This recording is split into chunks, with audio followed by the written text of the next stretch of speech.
91.8 Hayes FM.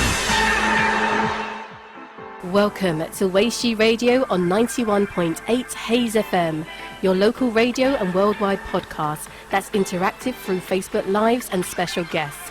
Join Nicola Chan each week as she helps you with your body image, mindset, fitness and health to feel confident and find your true potential. Well, hello and welcome to 91.8 Hayes FM. This is the Waishee Radio Show. I am Nicola Chan, and my guests today have a passion project and forward-thinking fitness concept for women. Personal trainer Lianne and Sam focus their combined energy and enthusiasm to help women of all shapes and sizes, cultures and backgrounds to discover their true potential, self-worth, confidence and strength in a safe and supportive and fun environment. Welcome, ladies. Hello. The StrongHer team. Yeah. How are you today? Good. Well, actually, Sam's a little bit nervous. I'm fine. I get nervous every time. Let's take a deep breath. So as you can see, we're live on air. We're live on Facebook, on the Hayes FM Facebook page. So please join us. We will be taking live questions and comments throughout the show, as well as all of the questions that I've got for you girls. So tell us, so obviously your brand is about women of all shapes and sizes, cultures and backgrounds, and you help women with their self-worth, confidence and strength. Like, that sounds amazing. Yes. Any women listening, I'm sure, would be interested in doing that. But why is it so important for you to offer this just for women? Sure. Okay, I'm going to say now, we have this thing where we both talk at the same time. So if we just look at each other, if there's a pause, it's because we've looked at each other and gone, now. You go.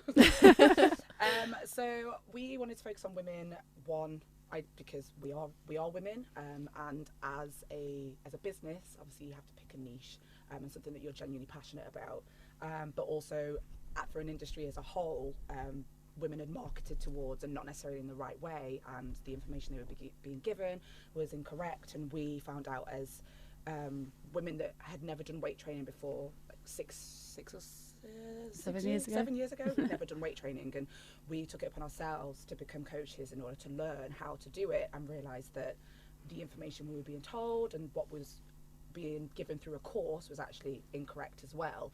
So we were like, okay, if we have no idea and we've just trained as a personal trainer, then how is the everyday woman going to know what is right, what is kind of boo hockey, that's not swearing, what's right, what's wrong, who's telling them the right stuff, who's giving them, misleading them, who is the Instagram stuff the way you should go. So we were like, we need to be those people, we need to set the platform and set the precedent for how women should look at weight training, how they should perceive themselves, because no one else was doing it. Mm-hmm. And back in the day, obviously there wasn't Instagram and social media wasn't even really a thing. So how did you feel like getting into the fitness industry yourself? What kind of things influenced you? And then how did you along the way change your mindset with all of this new way of promoting fitness? I mean, like, speaking from myself, like, it was all very, very much about like how you look and image and all that kind of stuff, and back even when social media was right at the beginning, it was very much like you know, you were seeing ripped people on Instagram, and we wanted to steer it away from that. And obviously things are still kind of in that, but we're starting to shift more so away from that and become more about like, it's more about like performance related. And so even when women come through our doors, we're trying to shift it away from, like, it's all very well to have an aesthetic goal because people want to live their lives and look good naked, but actually kind of taking that away from that and coming to a performance related goal, then everything else kind of falls into place anyway. And I think as well, like as I mentioned before, like our own journey from being I mean, we are still very much the everyday woman, but from going from completely like uneducated and not having that much knowledge to do with weight training, nutrition ourselves, and we've both been on our own separate journeys, being PTs, but then also as StrongHer. And we will never say to anybody like we know everything, but what we will say is that we'll teach you what we know and what mistakes we've made, what failures we've come across. Like, you're going to make the same ones, but we're going to show you how we've done it, and give you that information like real life, as opposed to being like, okay, so do this and do that. Have you tried it? No, actually we haven't, but we're just going to give you that formula anyway because it's meant to work. Which is how we found out that a lot of things out there just aren't necessarily true, because some dude has created it for a woman and doesn't essentially like understand the woman's cycle. And it's like, so we know that we go through it every single month, so we've been able to do that through our own experience. And talk to us a little bit about your stories, like maybe one at a time. Yeah. Like how you actually got into fitness in the first place, and then how you guys met each other. Yeah, so how we met each other, that's always a story. So we both came from a performing arts background, and we were both dancers. And So Sam's speaking now, Sam, just for the yeah. purpose of people who are just listening. She's speaking. Yeah, and fitness was always like obviously very present in my life, but more so from a dance perspective. But then I fell into like a really bad place in terms of my nutrition. Actually suffered with an eating disorder, and then fitness then became an obsession. So I went right down a really bad path. That was my entrance to fitness, essentially. Then I was kind of in recovery, not really recovering very well, but that's when I met Tig. And we actually met in China, as you do. Because we were both on a dance contract out there. And it was at that point that, actually, no, it was after we came back from China, wasn't it? Yeah, because she was really needy and wanted to be my friend. Yes, that's how it happened. But this was still at a point where Tig was actually working as a receptionist in a gym, and I was the person that would go to the gym, not know what I was doing, but like still wanted to have like be healthy and all that kind of stuff, and trying to just get better with separating like my body image with fitness, if that makes sense. And I was just going into the gym and running on a treadmill for 45 minutes to an hour, and then Tig was like, you need to lift weights, start lifting weights. And then that was kind of my way into fitness, essentially. Started lifting weights and never looked back, because then I was like, oh, I can actually do things. And then it kind of come completely away from my self-image. So talk to us about that time though when you were just going into the gym and just going on the treadmill, because that is what a lot of people do. And I think it's because they don't necessarily know what to do in the gym, that it's just a safe place. I know how to press go and stop on a treadmill, and therefore I can just do that and get into the habit of doing that. That was exactly what I was doing. I didn't know what else to be doing. So I was I'm going to air quote, typical woman, like going into the gym and not necessarily just doing the treadmill, but I would do all the cardio equipment, because again, it was safe. It was like, oh, well, you know, I kind of know that I should be going over there with the weights, but it's all men. It's very male dominated. I haven't got a clue. Can't afford a personal trainer. This is like, it's very much like, it's coming round to why we started StrongHer, because we have been every woman. We have been those women that have been in that situation, and that's, I was just doing it just because I know I needed to do something, but I didn't know how to do it. I didn't know how to kind of get in there, and it wasn't until Tig was like, do it. And I think because you started learning as well, didn't you? Yeah, I started learning. Like, again, I was telling her to do it, but I also, when I was a receptionist in this gym, that I had people come up to me like, oh, you should be a trainer, and it was just because of my personality and like being caring and wanting to help people. I had no idea about, I was like, I've never lifted a weight. Like, I threw up on an arm bike machine once. Like, that's how, I didn't do anything. And it was because someone taught me and was like, oh, you need to learn how to squat. And then obviously Sam and I were friends, and I was like, you need to try this. But I think as well, it's that, again, going back to like what the industry puts out, it was that women have been told for so long that it's like cardio is the thing that you need to do in order to drop body fat, because dropping is apparently the way that we should, that's the only thing that women should do. So I think it's like a combination of like lack of knowledge, which is obviously, and what's put out there, and obviously when the way that we look at things is like, if you're desperate, you'll go for any place for an answer. And it's like, okay, I'm desperate to lose body fat because the industry and the society is telling me that I'm not good enough, blah blah blah. How do I do that? The industry's telling me cardio, get on a car, like, and it was just like, it's like the vicious cycle. So And then your experience from your story, and also can you explain, your name's Lianne, but Sam calls you Tig. Sorry, you haven't been introduced as that. Sorry, Mom. So Tig is from college, and it's just stuck for years. So Lianne, no one calls me Lianne nowhere, apart from my mum when she's having a go at me. All right, well, Tig, you're not in trouble here. So call you Tig. So call me anyone. So my journey, I suppose, a little bit different. Like, I was quite athletic as a child, as a teenager, and then the kind of typical sort of uni relationships almost got in the way. And I say got in the way, I wasn't doing athletics anymore. I chose uni life, and found myself, very weird, I had the opposite, and I didn't realise I had like a slight element of body dysmorphia until quite recently, to be fair, was that in my head, I was still athletic Lianne, like school Lianne, like the best at everything, and was the captain of this team and da-da-da. And then I'd gone to uni, and I think that arm bike, that thing was like a low point, but they literally threw up, and this guy looked at me and I was like, sad times. But I then found myself, and also my boyfriend that was with at the time made a comment being like, oh, do you not think you should go to the gym? And I didn't realise that was kind of like the heaviest I'd ever been, and I hadn't even noticed. And it was I was kind of like pushing more towards like 85, like 90-ish kilos. And at the time, like that, in my head, I was like, whoa, like obviously now I'm like, oh, I don't really care. But I didn't know, in my head I was still that like athletic person. And then I came out of it and I was like, why am I so, I was looking at the people being like, yeah, but I look like you and da da da. And I couldn't basically align with anything I was seeing. And then moving out of dance and realising that wasn't fulfilling me, worked in this gym, and it was there that it was, again, like literally someone was like, oh, do a squat. And I was like, what's a squat? No idea. And then literally it was within like weeks, and obviously doing like all the diets and everything at the same time. And obviously now looking back, it's like, okay, it was like every other woman. I was just like, do this, do that, every single like paleo, grapefruit diet, every single thing you could do to basically look this way. And like my way into it was like, do this, drop loads of body fat, and then I'll be happy. And now I'm like, damn, like, no, I dropped loads of body fat before, and now I'm like, no, I want to be strong as hell. Like, it's so that's kind of my way in. And only again recently I've kind of had another self-discovery where I'm like, okay, that person I was then and the person I am now is very different. Who am I? Like, what? And it's a constant cycle of like rediscovering who you are. So I'm definitely on that journey as well.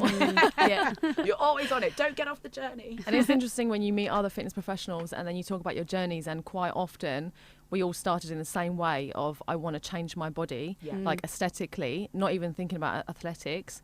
And it's society that's told us we need to look a certain way. It's the pictures on the magazines that are saying shrink yourself, be smaller, you need to be skinnier. And it has actually changed throughout the time. So back in the day, like when I very first started fitness, I'm older than I look. And when I was doing like VHS videos at home with my mum, like Jane Fonda, all of those ones, in the lycra and the little tight belt, that was the look, you know, everybody wanted to look like that. So it was like the tinier look, and then it's kind of changed to be more muscular, but it's still very lean. And the picture on the magazine, I thought that is the picture of health. So when I went into my journey, I'm thinking, oh, I'm not healthy because I don't look like that. And then actually when I did achieve that look, I firstly didn't know that I was there, and secondly I wasn't actually healthy. So like you guys, I also promote like body positivity and health, like at every size. So what health looks like isn't the picture on the magazine. No, it's not, because you did a thing recently, didn't you, about like, oh, it was I actually did a podcast like just before Christmas, and it was about the correlation between mental health and physical health. And if you look at someone who is aesthetically pleasing, does that aesthetically pleasing, like ripped and very defined and whatnot, does that suggest that they are mentally well or mentally healthy? And I was like, not a chance. Like, so. And that's, again, coming from my own experience, because I was like, well, you know, just because you look a certain way doesn't mean that, like, your mental health is, like, 100%. Yeah. So no one's ever is. Not anymore. Yeah. And how did you, once you then met each other, how did you then turn both your experiences into StrongHer? After a glass of Prosecco. Several glasses of Prosecco, yeah. It was actually a stupid, well, it was my stupidness, wasn't it? But we had been, like, we had been female only personal trainers for a good couple of years at this point. And then we'd become best friends, and it was hard for us to, firstly, the women that we were training were very reliant on us. And even though we were trying to educate women, it just wasn't happening. And we were like, oh, you know, this is frustrating for us that it's like one person at a time, like our voices have not really been heard. Like, we want to actually educate women and give them the knowledge that we have. And also, like, for me, there was a point where, well, actually there was several points, but women couldn't afford my prices as a personal trainer. And I was like, oh, this is heartbreaking for me, because everyone deserves this information. Like, it's not fair that you have to, you know, have that disposable income to be able to afford a personal trainer to then get that knowledge. Like, so we then, after a glass of Prosecco, was like, you know, I said, I see us working together, building this thing that's bigger than what we're currently doing. And then I don't really know how it was like a, because at the same time I was also, I'd kind of started to come away from one-to-one. I was like, I don't like training. I like training people, but I don't like telling this person that this piece of information when it's gone. And so I started to go into group training, and then this random night, and literally to this day still don't know how it formed. But all I remember the next thing is that we were sitting in a hotel in Shoreditch and was buying a website. How did you come up with the name StrongHer?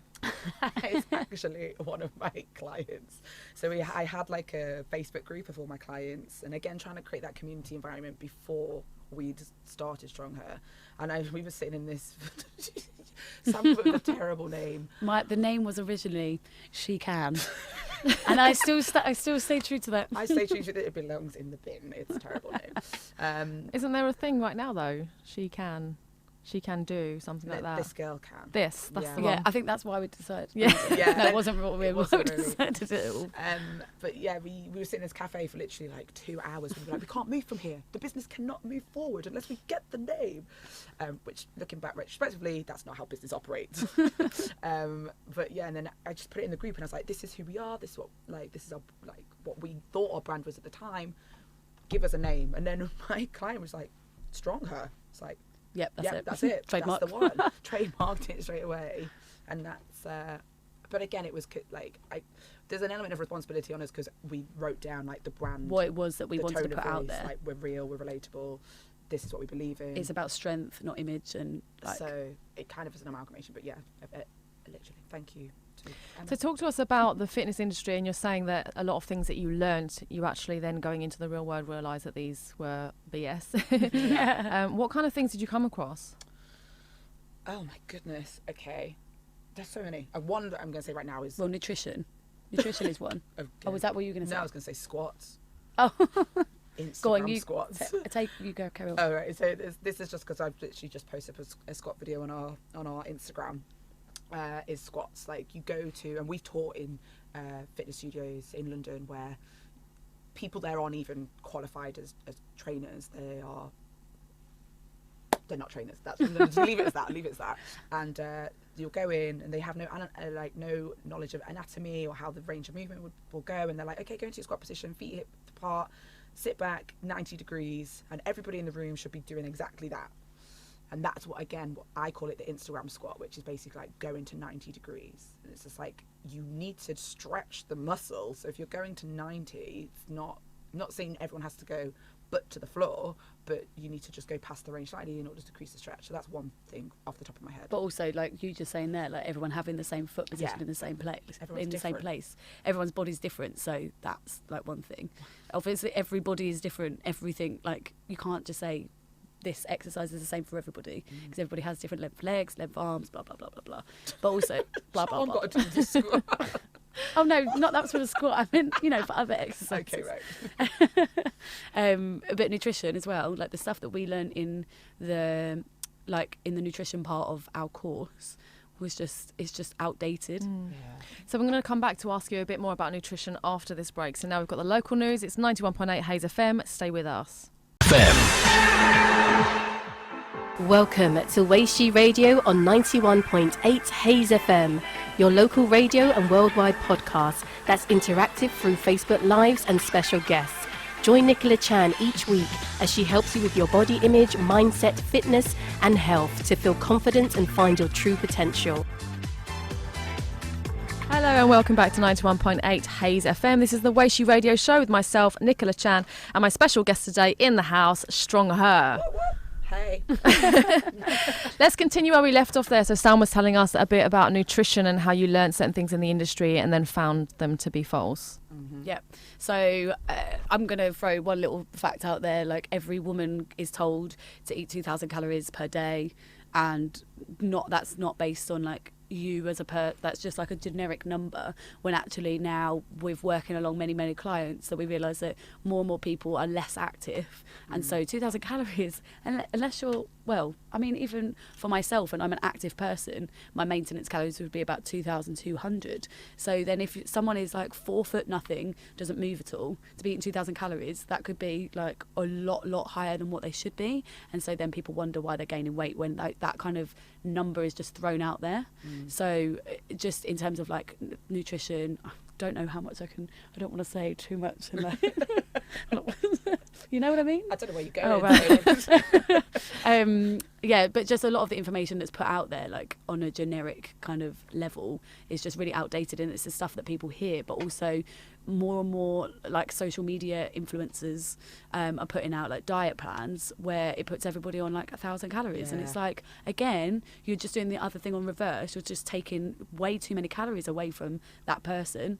Like, I imagine if that's and probably promoting them to exercise loads as well, Yeah. so then burning Like off doing loads of 5 days a calories. week and then Yeah. being eating 1,100 or 900, and there's ones out there now that are very extremely popular, just because of like my side of the business is like looking at, well, what other products are out there as well, and being like, okay, if we were to move forward, what essentially is like a little bit of the competition. And I'm looking and being like, this is ridiculous, and people are still buying into it, because I'm being like, oh, I'm getting amazing results, and it's like, yes, but as soon as it's done, you have to maintain training 5 days a week and living off 1,100 calories. it's not going to happen. It's just not. It's not gonna fly. So creates a hole in my soul. So yeah. And how do you feel about diets? Oh, Hate them. I mean, myself and Tig, like at the beginning of our friendship, this was before we started training, knew nothing about anything. Like, I swear I've done every fad diet in the book. And like, our eating was atrocious when we first met each other. Yeah. And we went through, I know Tig mentioned it earlier, like the grapefruit diet, we did that together. And it's like, again, it's not sustainable. And the word diet as well, like, everybody has a diet. It Diet has the word die in it. It's not okay. That's true. Yeah. Well done. But like, a diet is just what you eat. So why does diet have to be a restrictive thing, like, which is automatically what people think, like, oh, I need to lose weight, I must go on a diet. No, girl, you're already on a diet. It is what you're eating currently. Yeah. So when you see it as a diet, then you see it as something that you're on, and then there's something that you're off. Yes, Yeah. exactly. So it's not sustained. Yeah. I know. And it's like, as humans, we are kind of we're not incapable. We just find it really, really hard to sustain balance. Like we're kind of cognitively wired to kind of go all or nothing and eliminate things away. And one thing that we always do in our Warrior Project and in our coaching is we say, like, right, let's stop taking things out. Like, you wouldn't turn around to somebody and be like, right, do you want to lose a leg today? You in anything, you want to have more time, or if it's use time, isn't it? It's like you want to say, let's take time away from you. You want to have more time. It's the same with food. It's like, why are you taking these things away that are your fuel, to make you, which you're going to do more? You're taking away the thing that's going to make you do more. It doesn't make any sense. So we're very much like, add things into your, add more things and in. also keep the things that actually keep you sane and you enjoy. So then it's like, it's not a diet. Yeah. It's just, as Sam's, what's your favourite quote? If you don't see yourself doing it in 5 years' time, don't do it. Don't do it. Because most diets don't last till after 5 years, do they? That's 5 minutes. Diets don't work, as we 5 say all the time hours. on this show. Diets do not work. So how have you found your clients accepting this information? Because a lot of people just want the quick fix, and a lot of time they go to a personal trainer to say, like, fix me, sort out my diet, give me this body, I'll pay you the money. Yeah. Well, one thing that I always say is, I'm like, okay, how long have you been eating? I genuinely ask the question, how long have you been eating the way you eat? Okay, do you expect to fix this in 4 weeks? No. Like, it's going to take, like, and I, as I said earlier, like, I had an eating disorder. My eating was very, very dysfunctional, and it honestly took about 6 or 7 years to get to the point of where I'm at today. Like, it doesn't just fix, and people need to, and that's what we always put out there, like, everything that you're doing, it's not just going to change overnight. Like, you have to kind of stick with it, keep focusing on the practice, and then the outcome will be, like, spectacular. As well, like, we don't, the way that we, with our messaging and the way that we talk to our community and those that obviously haven't heard of StrongHer but come across it, none of our language is in any way like, you're going to be fixed. It's not like there's no transformation, and we have we do an application. It's not, I say it's an application, it's not really, it's kind of, if you're ready to change essentially your life, and so women fill that in, and you can see from the get-go who's like, okay, I want to just basically get in, get out, and they're not ready for StrongHer, they're not ready for that lifestyle change. They just want it, and so those people don't don't do StrongHer right now. Hopefully one day they will, because they'll realise that the amount of money and the time that you invest, and you lose the time doing something that's just going to put you back about 10 million steps. They could have just spent time doing it the right way and the more sustainable and enjoyable way with us, which would allow them to get where they want to get to, and also change. Essentially, at the end of the day, it's all to do with like your mental state and your mindset, and the food element is coming back to this expectation. So it's like we change that. So if anyone wants a quick fix, we're like, this is not the place for you. And we essentially want to make the clients the coach. That's kind of what we do in StrongHer. We're like, you tell that woman what, if you're looking at her food, what would you advise? And do it that way. And then they're like, oh, because again, when it comes from us, sometimes they're like, well, you're the coach, you've been doing this for years, and da-da-da. It's like, okay, but if you're someone on the same level as you is saying, oh, maybe this is, and then obviously we step in and we make them accountable from that perspective. And so it's making, does that mean like... It's always easier to hear information from other people, isn't it? Yeah. Like even when we go into mindset and our inner critics and that kind of thing, we're always harsh on ourselves, and you wouldn't talk to your friend the way that you talk to yourself. So, yeah. And you wouldn't, if you're a mum, you wouldn't talk to your child, or I'd hope you wouldn't talk to your child that way, and you wouldn't tell your child what you're doing to yourself. And it is hard to kind of go, oh yeah, I wouldn't, but apparently we just like to use ourselves as a punching bag, I think. How do you break through that barrier, the mindset part with people? I mean, it's quite aggressive. Now it's a bit more. I mean, it's. I think it's a tricky one, and it's something that I'm really, really interested in, and something that I actually want to go on and study, like more so in depth, because, like, we do some tasks that we've learned, like from courses and stuff that we've done, about finding your why, like, because it always comes down to what. And I actually had this conversation last night with some of like our clients when they had these goals that they wanted to achieve, but it was almost like they just told me just because they thought that that's what I wanted to hear. And I was like, but you're not doing the things that you should be doing to get you to your goal, which suggests to me that you don't actually really want to do that. So what is it that you actually want, and then why do you want it? So like trying to help them find their reasons why as to whatever it is that they're trying to work towards is definitely one key thing that we try to... And we always do the thing where I love like analogies, or like like situations where people go, oh, okay, I get it. And I'm like, right, you've like said on your application, or you're speaking to us, like imagine the tube, and you're like on the tube and someone's like, oh, why have you joined StrongHer? And they're like, oh, because I want to lose body fat. And then you talk to someone that's a bit closer to you and you're like, why have you joined StrongHer? And they go a bit deeper, and you keep going down until you're probably sitting on your own in your bedroom and you've wrote down in a journal like why you're actually joining StrongHer. And that, for a lot, like doing that process, of people like, oh, okay, actually, like a lot of them come in like, oh, I want to build my confidence because this 9 times out of 10 a very traumatic thing happened years ago, and they feel like again it's validation, and they need to kind of get over this thing, and the only way they can do that is by getting rid of body fat. And it's, for us, it's being like, whatever happens basically at the barbell will shift like the rest of your life. And it is getting them to, one, like find their why, write it down, but also be like, look, who are you talking to? Be honest with yourself, because if you're not honest and you don't allow yourself to be vulnerable, you aren't going to get what you need, and you're not going to get to where you want to get to. It's simple, so. Sounds very much like NLP coaching. We use the like 7 layers deep why. Yeah. So like you said, you ask why, and then you just keep going till you yes. find that the That's what we emotional do, yeah. why, the bit where the tears come out. Yeah. And it could be that you were told that you're never good enough as a child, or like you said, some traumatic event happened, Yep. and that's the thing that's going to get you through those days that you're not motivated, and it's going to get you to achieve your goal. So being the two of you together, what is your combined why for StrongHer? I don't know if we have a combined I don't think we have a one. combined one. We have our individual ones which I think relate to our own experiences. Okay. Which is why also what we do works, so because we speak from different Angles. but it targets the same thing. You And what are your individual whys? Sam? I'm like, you can make me cry. I mean, for me, like I had a rough upbringing, and I didn't have anyone to like teach me about, well, for me, I come from a nutrition element because of what my background is and what I went through when I was younger, but mine is definitely about like educating in terms of nutrition, because I think it's one of my personal goals as well, is to get nutrition taught at a younger age, because we're just not taught it. And so that's definitely like one element of my why. I know what your other one is. You're beating around the bush. Go on, you go. You can share each other's whys. I'm like, I know a why. She's like, So my why is, and it took me until, I think it was the event, maybe the event that we did with you, or maybe one after that, and it took me until having StrongHer to really be like, whoa, that's my why, and I'm doing these workshops with people. So my why is actually to not feel trapped, and it's not necessarily to do with me, but it's more to do with my mum. And I don't want any woman to feel what I thought I witnessed, and I would like to give women back that control.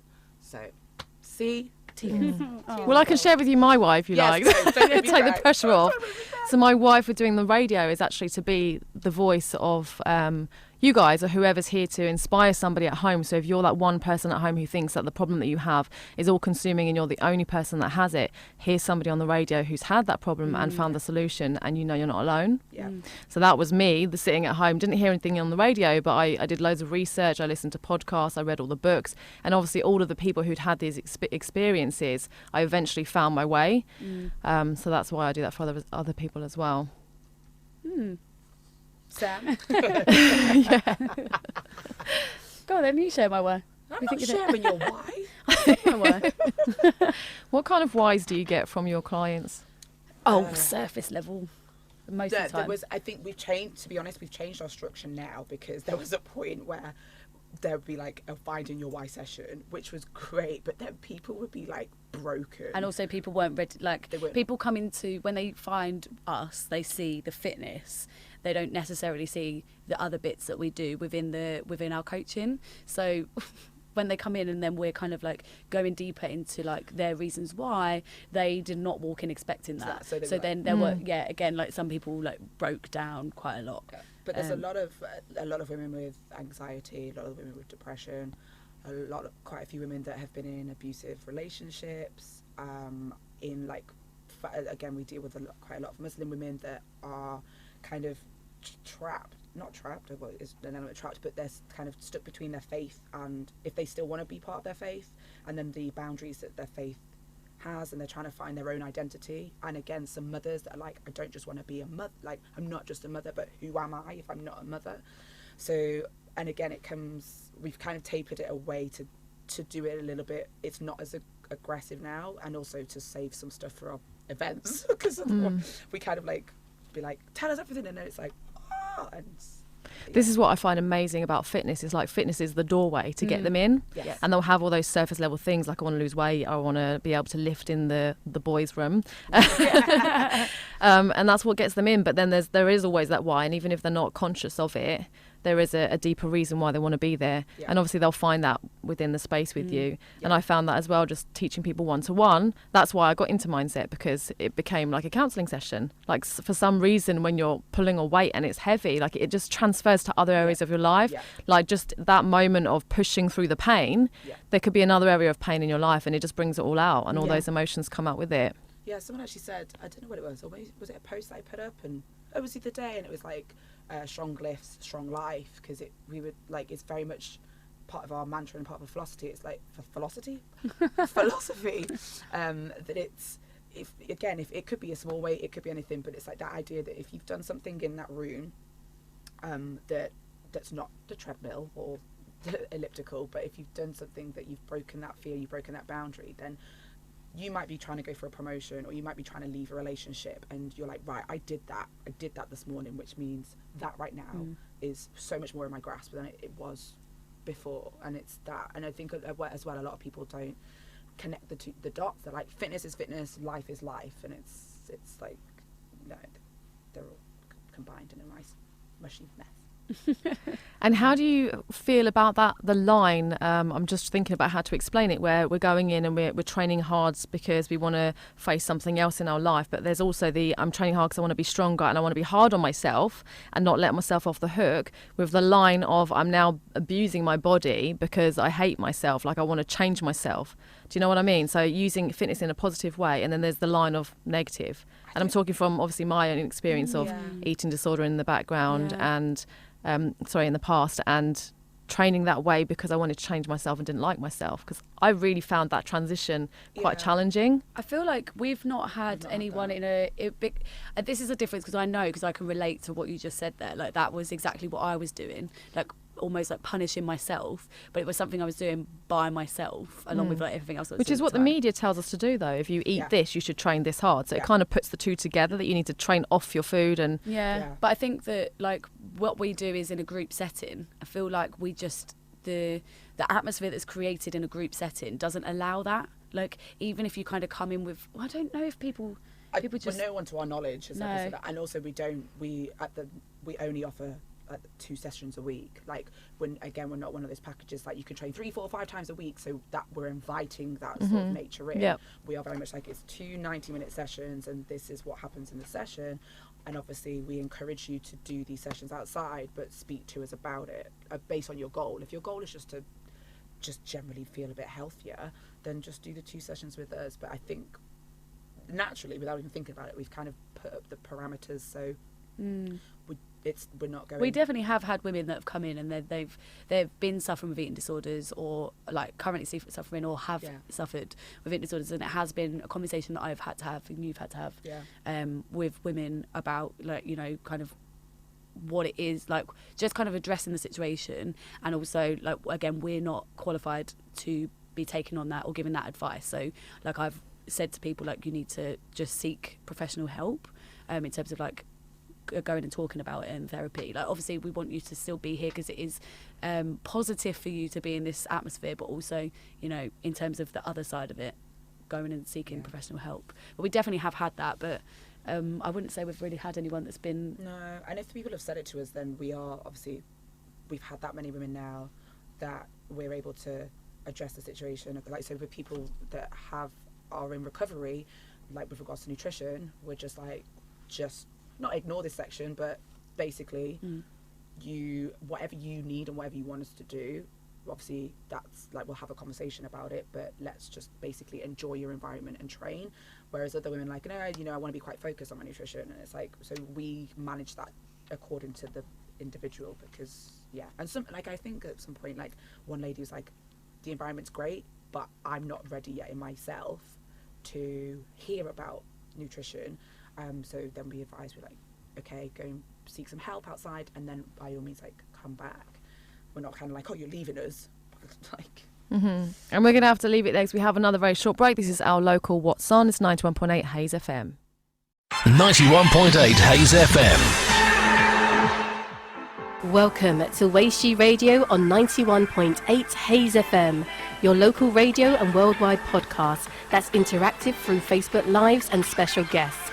Join Nicola Chan each week as she helps you with your body image, mindset, fitness and health to feel confident and find your true potential. Hello and welcome back to 91.8 Hayes FM. This is the Waishee Radio Show. I'm Nicola Chan, and in the house we have Lianne Tig and Sam. Lianne, aka Tig, and Sam. Ladies from StrongHer.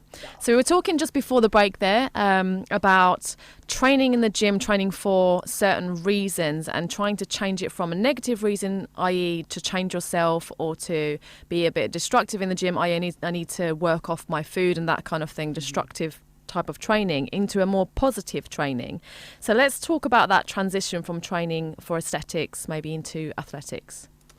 I'll go. Do you want to start? I'll start.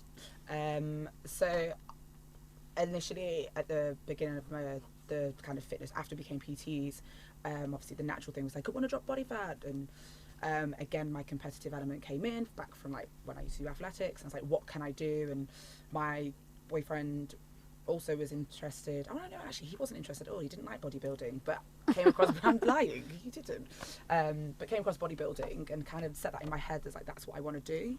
And the process of bodybuilding itself was, I would still like say to this day, like, I love doing the process because I learned so much about myself, and it allowed me to then be like, this is absolutely not what I want to do ever again. But like the moment, like getting on stage and that performance element and being like, yes, I've worked so hard for this, that was great. But then I remember being like, I can't lift anything. Like I'm weak, and I'm not able to do the things that I want to do. And it kind of, I think also as well, this was like not knowing. It's also that lack of knowledge. I was like, I don't know what else there is to do. that's not bodybuilding. Like it was kind of like you have your Olympic weightlifting and your powerlifting, and again that was like a little fear in myself, like, oh, I can't do that, I'm not ready, I'm not good enough to do that. And then is it turf games? I think it was like the kind of team-based competitions, and also then just I think actually after the bodybuilding I didn't train properly for about a year and a half. Like I was sick of the gym. I was like, I want to train more for like functionality and like things outside of the gym. Like that's just metal, and I want to be able to like rock climb and maybe pole dance and other things that are still using your body but not in the same linear side up and down, side to side sort of pattern. And then I found team-based like CrossFit training, what you do as a team, and that kind of started then the whole roller coaster again, and giving me like, okay, this is the comp I'm doing, this is what I'm going to do, this is what I've got to work towards. And also all of a sudden everything just kind of, it's like you've just unlocked this door, because then you're like, right, what is my actual potential? Where's the threshold going to stop? What barrier do I have to break through? As opposed to being like, oh, this hasn't gone. It's like, what can I lift? How far can I go? How much can I do? How much can I push? And it's way more rewarding. I was just literally thinking that in my head. That's so much more rewarding than you just said it out loud. And it's so much easier to keep motivated as well. Like that's like for me, like, so when she started bodybuilding, I then, because we were living together at the time, I was like, oh yeah, I had this goal. I really want to see my abs, and for me that's not easy. Like I had to really watch my food. I had to cut out or reduce my alcohol. I didn't cut it out. Reduce my alcohol like considerably, and like proper stick to every gram of food. And I did actually get there. I saw my abs and was like, great. Now what? Like literally it really was that. And I was like, and then when I hear women now that are like, oh, I really want to see my abs, I'm like, but why? It's hard.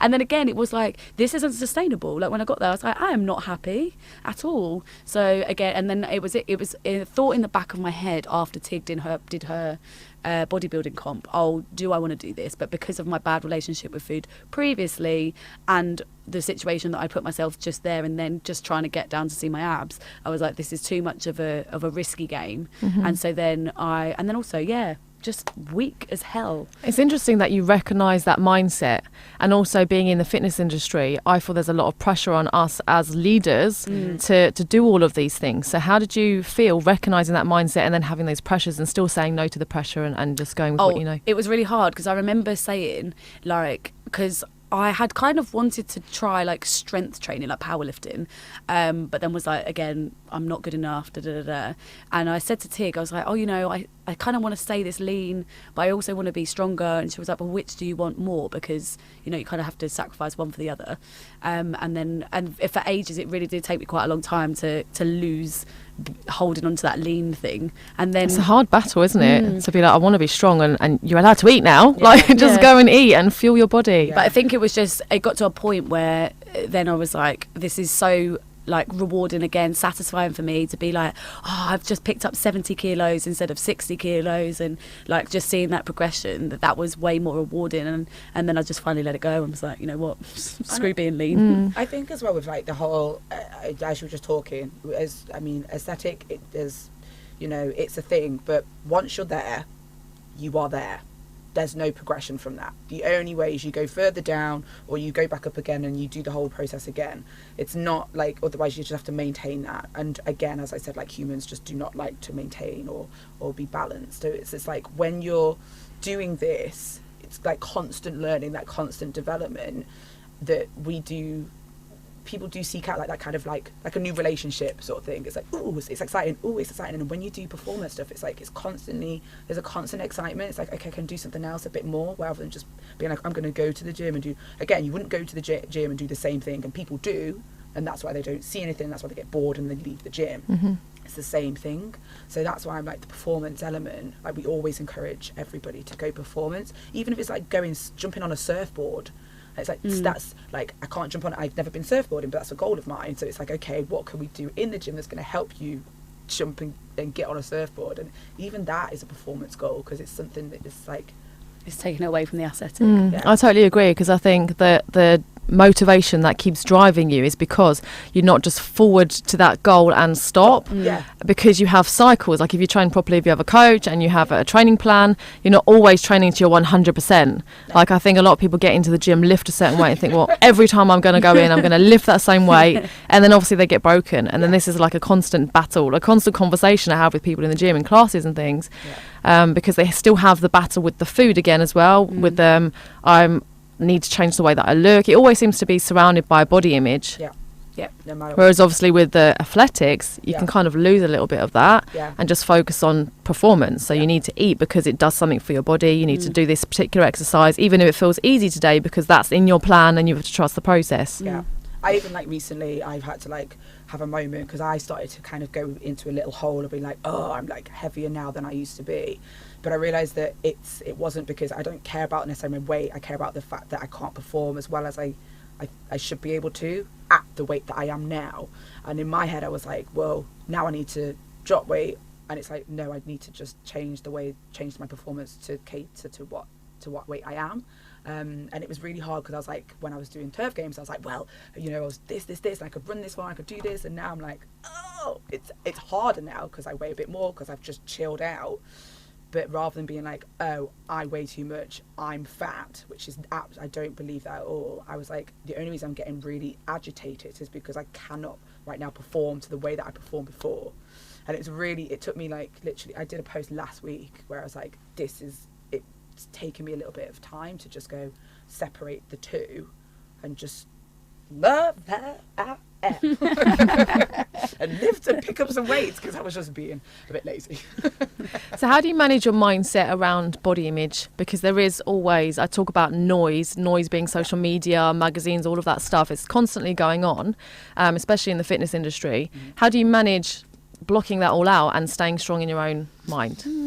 It's not really a block. I wouldn't say it's block. I think any person, I'm never going to say, I could speak for both of us, I could speak for myself, being like, there's days where you're like, oh, and we're human. It's going to happen where you're just like, oh. But then again, if you have this bigger thing that you're kind of going towards, then that voice starts to, it's just you turning it down. Rather than blocking it out, you just turn it down.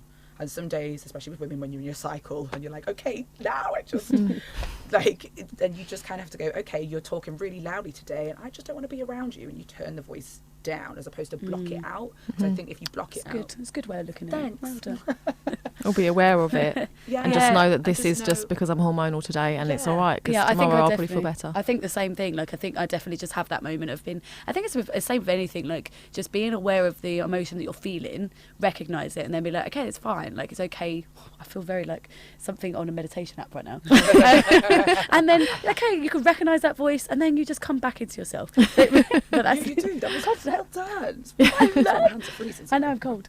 Oh, you're cold. No, yeah, but I think, do you know what? I actually genuinely think that meditation app has helped me. But it is just having that, like, because I definitely have the same thing. Like, I think you're totally right. It doesn't just go away. But then again, for me, I'm like, yeah, but I still want to be strong. I still want to lift. Like, I did my first powerlifting comp last year, which was really scary for me because I've always been like, oh, I'm not strong enough to do a powerlifting comp. But now I've done it, I'm like, yeah, I want to get stronger. So talk to us about that as well. Like, what drew you to powerlifting, and tell us about your experience with your first competition. What drew me to it is that I actually had a bit of a thing by myself where I realised that I want something for me, because we've built StrongHer together.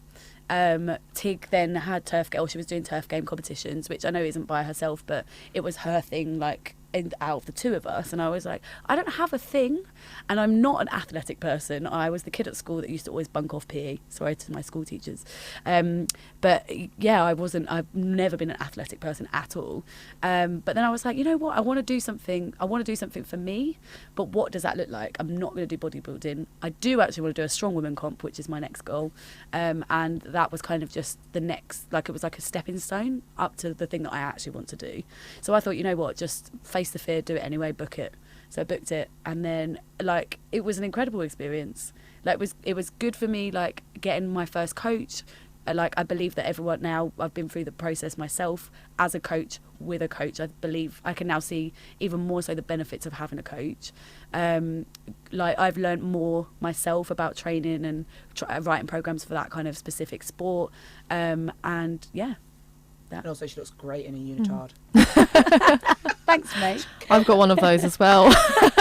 Sexy as hell. Skipping around, and she has her own little deadlift dance that she does. So she's like, So did you book the competition and then you went to get a coach and then started the training? No, I didn't. No, I didn't. No, I didn't book it because you couldn't book it. oh, that was So you'd it. already started training? Yeah, So you knew you were going to do that? I knew that. I looked for the competition. I looked for the date and was like, if I get a coach, I can't back out of this. So I said to my coach, I was like, I am a coach. Like, I know what I'm doing. I probably could program my own stuff, but I was like, I need someone there to hold me accountable. Otherwise, I won't do this. So it was for that, really, for accountability. I agree. There's definitely benefits to having a coach. I have a coach as well. Oh, yeah. And it's really taught me a lot from the fitness industry to the sport world. And it's completely different. Even the programming, the way that you do the exercises, the mindset, Yeah. completely different. And I think as well, like, everybody right now is very, there's noise everywhere.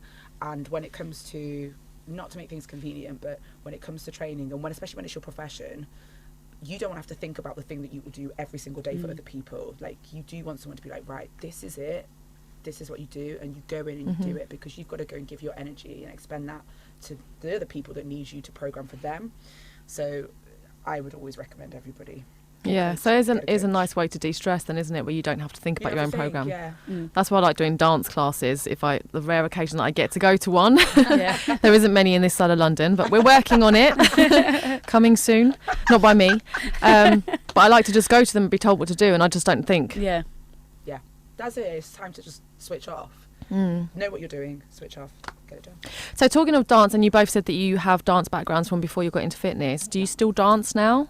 I've just started last week. Again. Yeah. Do you know what? I had a moment. Went through really bad anxiety at the back end of last year. Like, I've never faced anything like that before, and like, my heart goes out to anyone that is suffering with that, because it was awful. And at the back end, one of our best friends runs a dance company. And I was like, I need to dance, and remembered how good it is for my soul. So then I was like, you know what? I'm going to make time for me and give myself this time. So last week I went back to my first dance class. So tap, tap, tap. Yep. And how was it tap? Yeah, it was tap. It was hard because I did Do you not... still have the tap shoes? Yeah. And I threw myself into the deep end and booked into an advanced class, which then I was like, I instantly regret this, because it's been about 4 years. That's not too long. You got the muscle memory. Yeah, well, apparently you do, yeah. What about yourself? I'm yet to book into my class. But however, I am going to enroll in circus school, which I haven't told you about yet. Yeah, I'll tell you later. I'd love to do that. It's because every time, again, it's like by giving yourself back that time. So again, we made, before our hobby, we made into our job, which was obviously dancing, and then resented it and didn't get the fulfillment. Now, obviously, found strength training and that, and then you do it as not a hobby, but it's kind of like in my spare time, do events and comps, and then you do it as a job, and then you're building a business in it. So then it's like, what is my hobby? And again, we had the same thing. It was like, like we always say, like, meditation doesn't have to be like meditation is basically allowing yourself to be free, and there's no thoughts and there's no busyness. So, and it was at the back end last year, again, we did the dance job together, and I was like, oh my goodness, like, I just need to move, like, that is my expression. And then I have this thing where I kind of every now and again, like, do gymnastics, and it's always prompted by going to see some kind of cirque show. And the other day I went to see Cirque du Soleil, and I was like, and I used to do circus school when I was younger, and I was like, right, Dad, this is it. So I'm like finding dates and around our new timetable. Around our new timetable.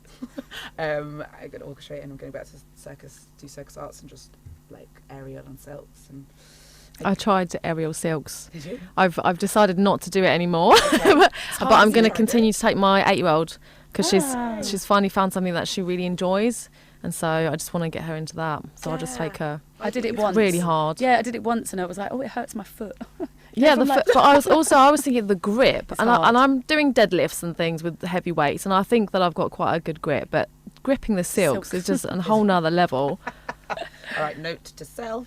And it's quite hard being a beginner.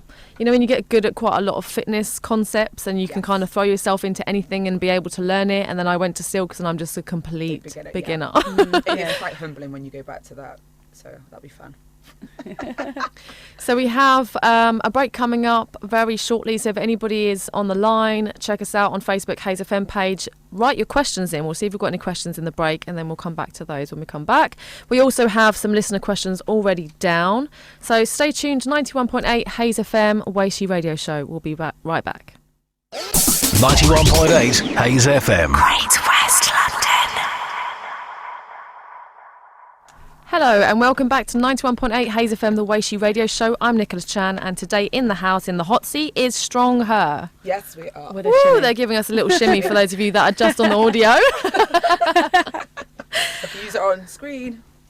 So just before the advert there, we did touch a little bit on mental health, and Sam, you shared your experience of anxiety last year, so I'd love to ask you about that, because I always feel, as I mentioned earlier with my big why, there may be somebody at home who could really benefit from listening to that. And I think it's really great to talk about mental health. Yeah, for sure. Before I had an anxiety attack on the tube, and prior to that, I hadn't ever thought of myself as an anxious person, which Tig will laugh at, because and now I've come out of the other. I mean, I still obviously suffer with anxiety, but not to the extreme that it was at like about October, November, December. But I am a warrior. But yeah, the back end of last year, basically, I wasn't doing what I tell all of our clients to do, and friends and whoever else. I wasn't managing my stress, so just completely burnt myself out. And I just hit a point. I had an anxiety attack on the tube, and I was actually going to hang out with you and our best friend, and I had to get off the tube. I couldn't breathe and was like, what the hell's going on? I'd had panic attacks in the past, but not to this extreme, and then I just felt like I couldn't do anything, and I thought then the next day that that be over, but no, it didn't go away for a good few months, and yeah, it was really hard. It was really hard to deal with. So my heart really goes out, because it's one of those things that, again, I'm massively an advocate for talking about mental health. It's not talked about enough. I think that we're getting there. I think more and more people are talking about it.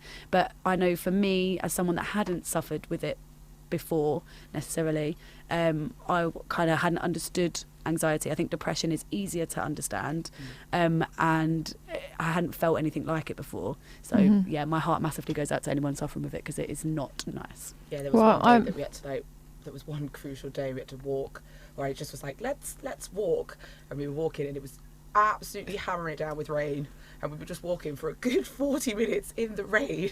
It's just like, I just don't know, and I was like, I don't know what to do in that situation apart from, well, apparently walk in the rain, because it was like, what's the only thing that's going to kind of take your mind off things? And because we worked together, and that was one of the things that was causing the anxiety, it was like, well, I'm not going to say let's go and work, because that's inducing the thing even more, so why not walk in the rain?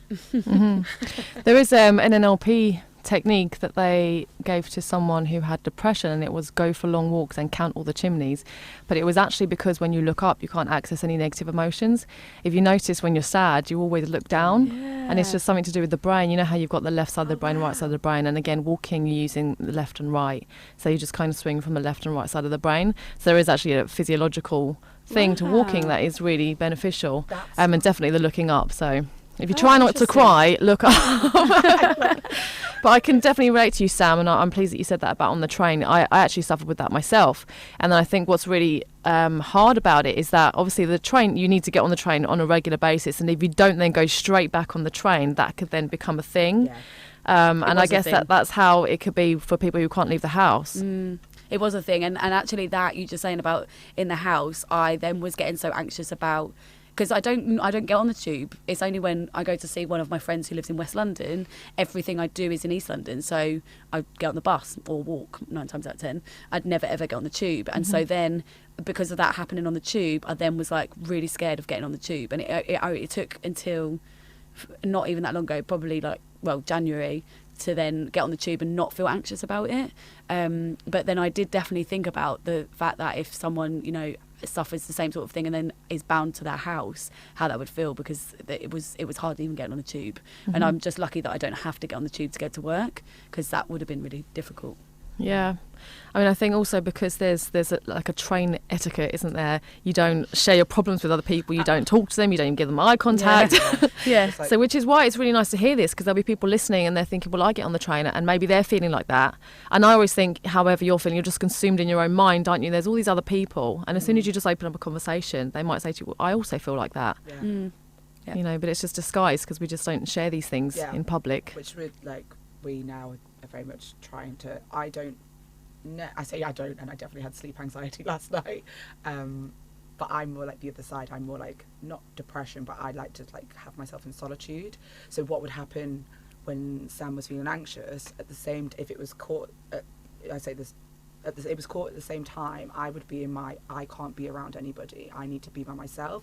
And sometimes it'd be quite a dark place. It'd only last for like a couple of days, but it was that I feel like drained of giving everything out, and I feel like this kind of untapped source of my motivation and talking to people, and there's also issues of my own that then I don't talk about. So I was like, the only way I can deal with it is like shut myself off. And then at the same time, Sam was like, but I need to be around people, and then I was like, I can't, sometimes I couldn't do that. And sometimes it was quite difficult because we couldn't necessarily communicate with each other in the way that we needed to at like the most stressful time in our life. Raising loads and loads of money, we couldn't do that because we were both kind of dealing with this stress. I hear that. It's like me and my partner talk about that, like going in the hole. And I'm like, if you're in the hole, I'll reach down and pull you out. If I'm in the hole, you reach down and pull me out. What if we're both in the hole? What are we going to do? No one can help you if you're both in the hole. You need company, you need to be on your own. It was like, It really was like that. she was like, please, and I was like, no. So yeah. It sounds like, do you believe in like the terms like introvert and extrovert? Because it sounds like an introvert way of behaving, like you're giving a lot out, Yes. and surrounded by a lot of that outside energy that you need to then replug, so you just Yes. need that time by yourself. You're an extroverted introvert, Yeah. for sure, And it's and only I'm now. just an She's extrovert. just an extrovert. So then there were definitely many occasions when I'm like, I need to be with people, and if I'm by myself, I need to be with people to like take me away from that being by myself, whereas you need to be by yourself to regain energy from being with people. Yeah. So I'm like that. yeah, but I don't like being by myself. I The amount of times I'm like, Tig. And I'm like, no, like I don't respond to WhatsApp. I don't do anything. I literally just like stay in my house. But I think I say the older, not even the old. It's not even older. I think the longer we've had this, and the more women we've been involved with. Obviously, we're like sponges, and you kind of absorb everything that's going on around you. And we have to bear in mind that, fortunately, we get to witness lots of women's different experiences. But then, it is sometimes a detriment to ourselves. And the more and more I was going along, I was going like, again, we couldn't talk. Like, we're just bouncing problems off each other about all these other people, and it was like it's just going round, like we're sitting in basically like a mud pile of all these emotions that aren't even our own. So then when it comes to our own, what do? So I was just like, shut the blinds, lie there and put on Friends. I think I've rewatched it again, so yeah, not a nice place. But I think there's definitely a way of learning to take on people's problems and just like they go through you. Yes. So you can help take them away from that person, but you don't hold on to it. Yeah. And I feel like think as well, that's a skill that I've got. we weren't at the same time as well. We weren't giving ourselves time then. Like if I look at last year, it was just all business, which it needed to be in order to get to where we got to. But that was the thing that was the key component that was missing for both of us, to be like to expel, to allow it to pass through, because it was just going. Stress management is so important. Like this is, again, it's funny now that, well, it's not funny, but that's the wrong word to use. But something that we've obviously said to clients for so long about stress management and working in high stress jobs, blah, blah, blah, blah, blah. But I have not done it myself, actually taken time and done whatever I needed to do for myself, and then just let work pile up and wasn't letting, exactly as you just said. So yeah, it's so important that we live a stressful life, those of you, I know we're not in London right now, but we're just outside of London. But we do live stressful lives, whatever it is. If it's family, if it's work, whatever, we take on that stress, and it's important to either talk about it or do whatever it is that's going to manage that stress for you. Yeah. Mm-hmm. Let's talk about stress management. Let's. How do you manage your stress, and how did you obviously overcome the anxiety, or how are you managing it now? So, honestly, I see a link when I'm stressed. I go home and want wine, and I'll buy a bottle of wine. And I was drinking wine, and I was drinking wine more often, and then recognising, oh, hold on a second, something's not right here. Okay, you feel stressed. Right, let's attack the stress. So then I started meditating, and like that for me was like a massive, going back to my meditation from earlier, but that was job. That was hi, Miss Meditation. No, it was meditation for sure. Was something that I always like dismissed and was like, meh, don't need to do that. But actually, it helped me so much. Just being able to like anchor myself in situations where I felt anxiety being very present. I was then able to like anchor myself and try and dismiss the thoughts that were going through my head.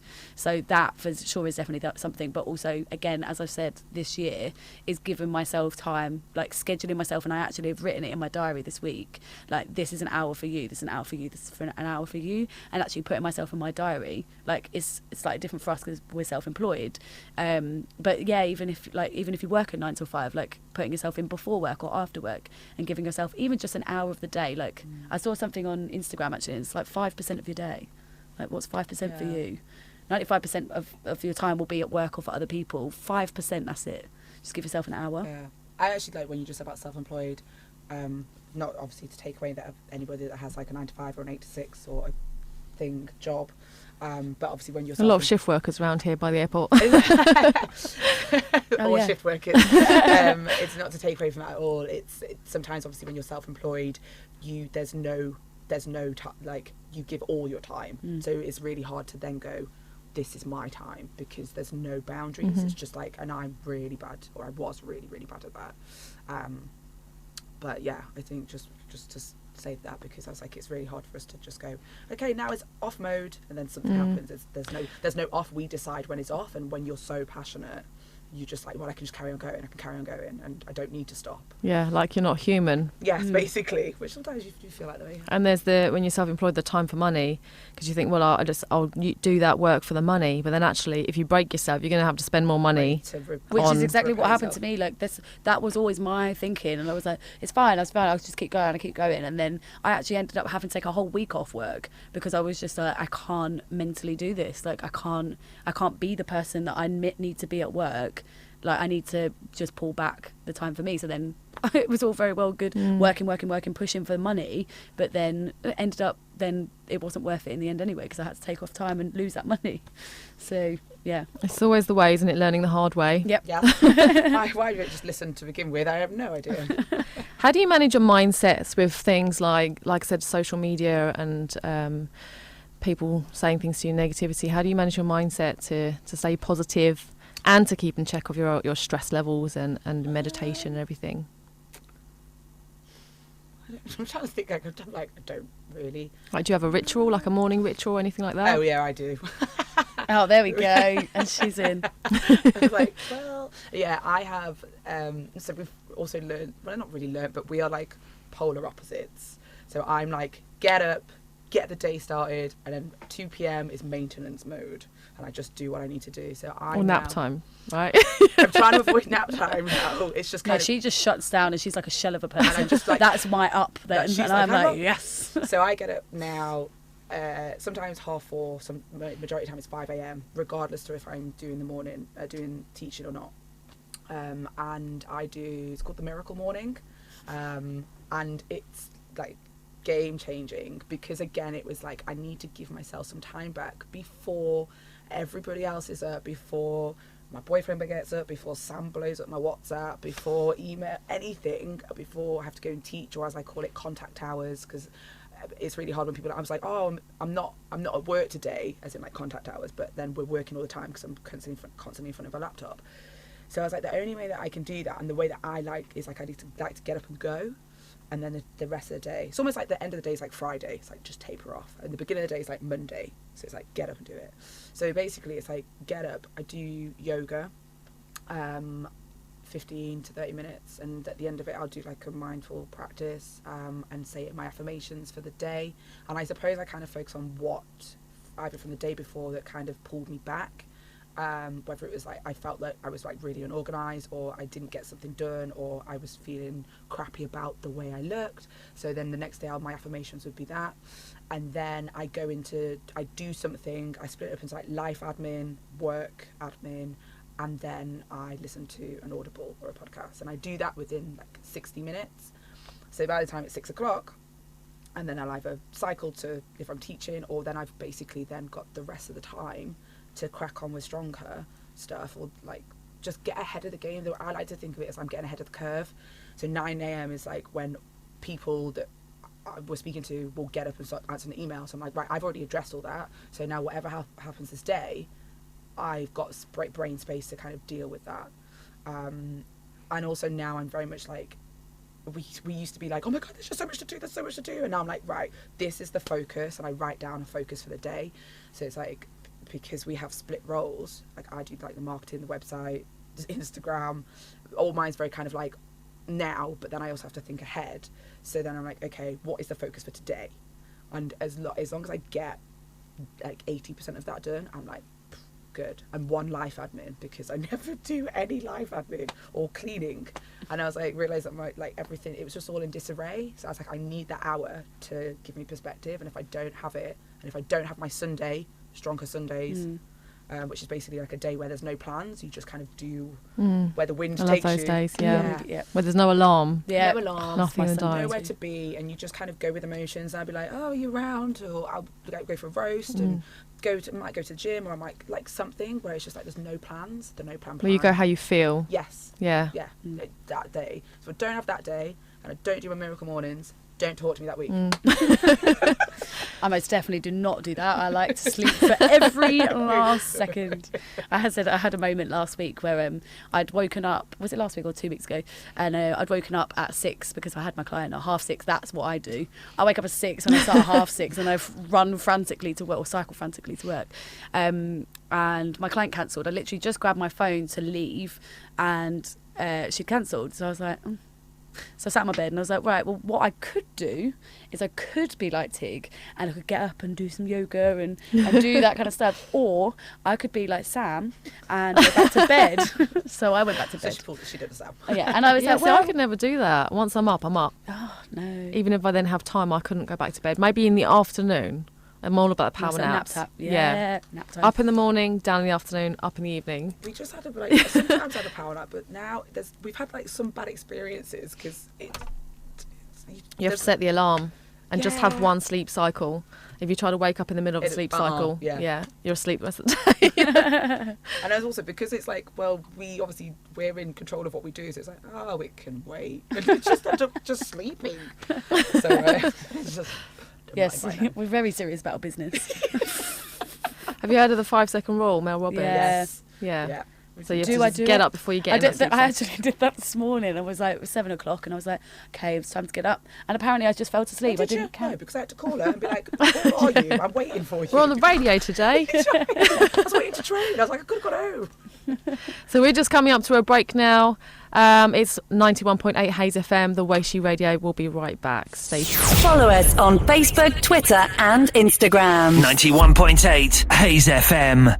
Hello and welcome back to 91.8 Hayes FM, the Waishee Radio Show. I'm Nicola Chan, and in the hot seat is the StrongHer ladies. Hey. Hello. Hello again. So talk to me about your Warrior Project.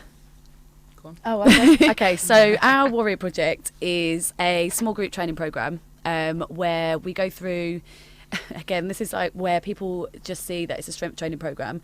The one thing that we always say is it's not a transformation package. It's not 4, 8, 12. It's not there's no timeline set. It's for as long as you feel you need. So actually we've had people in there for like 18 months. Yes. Longest standing. But it's like what you want to get out of it. So we go through like the techniques of resistance training, strength training. We go through like nutrition, guidance and support on a personalised level. We then go through goal setting with them, keeping them accountable with the stuff that they're doing outside. And it's all in small group training. So there's between 8 and 14. No, 5. Oh, 5. Yeah, you're right. We are going to change that when we go into our own space. It's going to be six clients to one trainer. But yeah, a lot of people come into it, or women, I don't know why I said people. A lot of women come into it and they expect it to just be a fitness program, but it's actually much more than that. And it is a little bit more like, I hate the word, but self-development. So it's more about that journey and like explaining to them, again, like, you need to have your mindset in place before you attack your nutrition, and your nutrition is more important than your fitness. So just trying to have like the holistic approach. The whole 360. Yeah. Mm-hmm. So what kind of women would come into that program, and then what sort of results would you see? This is really funny, because every time I've been asked this, like in terms of marketing, I'm like, well, it's every single woman. The key thing is that the majority, like every single woman, the key trait is that they pretty much all feel they lack confidence in a particular area of their life. It's not like a specific, it could be work, it could be in like social settings, it could be body confidence. Like, but there's this kind of consensus of this, a lack of confidence and a lack of self-belief, and that they're capable of doing something outside of the norm, outside of the average or the ordinary. Like, it's that kind of consensus that sets people that come to StrongHer apart. But also they're ready. They're at that point where they're ready to change as well. So we don't necessarily get lots of women that are like, they come in and like, oh no, I'm not ready for this. But there's not that many that are like, this, I didn't know. I become kind of like blindsided with what's going on here. Like, they do all kind of like, yes, we know that we're here and it's not going to be a quick fix, and it's not going to change overnight, and I want to learn, and I'm ready to learn about myself. Because essentially it is that we're just kind of, we're going like, right, this is you again. Like, we're teaching you again. Everything you've kind of learned for the last 28, 35, however many years. We're just going to kind of rewire that a little bit, so then you can maximise and get the most out of yourself in whatever it may be. So yeah, it's generally women that just don't have that much confidence, and obviously they're kind of coming into an environment where they're like, you guys are like, you have loads of confidence, so share it out. So they come in because I think mostly it's about the fitness, and then they get all the other stuff as well. But are they like beginners to fitness, or are you having to undo some previous learnings? No, yeah, beginners to fitness. I mean, a lot of the women. I say a lot of the women. A lot of the women have been into a gym and just done the cardio thing, and some of them have done classes before, but like never done anything that what we do. So there's been a few, like a very odd few that have learned or had a personal trainer who has been crap, and they've learned crap. Lee, I'm trying not to swear. You're filling in with the word crap. So there has been women that have come in after seeing a personal trainer, and then they, after a week with us, realise that personal trainer was not so good. Yeah. So, and what sort of results have you had? And do you remember like one person's feedback that's been really life-changing for you that keeps you going? Oh my goodness. Oh God. Put you on the spot. No. Results-wise, there's one woman now that's again, because we're not results driven in that way. It's obviously a continuous thing, and like hitting these benchmarks as time goes on. So there's one woman now that's actually going, she's been with us pretty much since near the beginning. I think she's been 18 months. 18 months, yeah. And she is doing the Appalachian Trail. So she's going over to America in like 29 days. And she's going hiking for 7 months. And she came into it knowing that she was going to do that, but knew that she wasn't physically able to kind of take on the challenge, because she had a couple of issues with her ankles, and she broke her lower back. So she's like, right, this is where I'm going, and we've got this amount of time. So that, I think when she goes for the 7 months, I'm going to be like, oh, I'm trying to think of. I had one woman, and she, I mean, again, it's not like. Well, actually, yeah, it is. I'll give it to her. She just came in, and again, her thing was to lose weight, but it was because that she basically couldn't stand up or be standing or anything without like incredible knee pain, and it was because of her size. And again, I wanted to pull it away from her becoming obsessed with the number on the scales, and was like honestly, it's the most freeing feeling when you just bin the scales. Like, go by your clothing, go by measurements as opposed to the number on the scales. So she did, and she was in the Warrior Project for 6 months, and like it was just that she was like, you know what, yes Sam, I have dropped 3 dress sizes, but she was like, I don't have any pain in my knees, and she was like, I can stand up, and she was running, and I was like, and that reminds me of the other woman. I don't want to say name. Oh, right. Very similar, the but again, warriors. knee pain.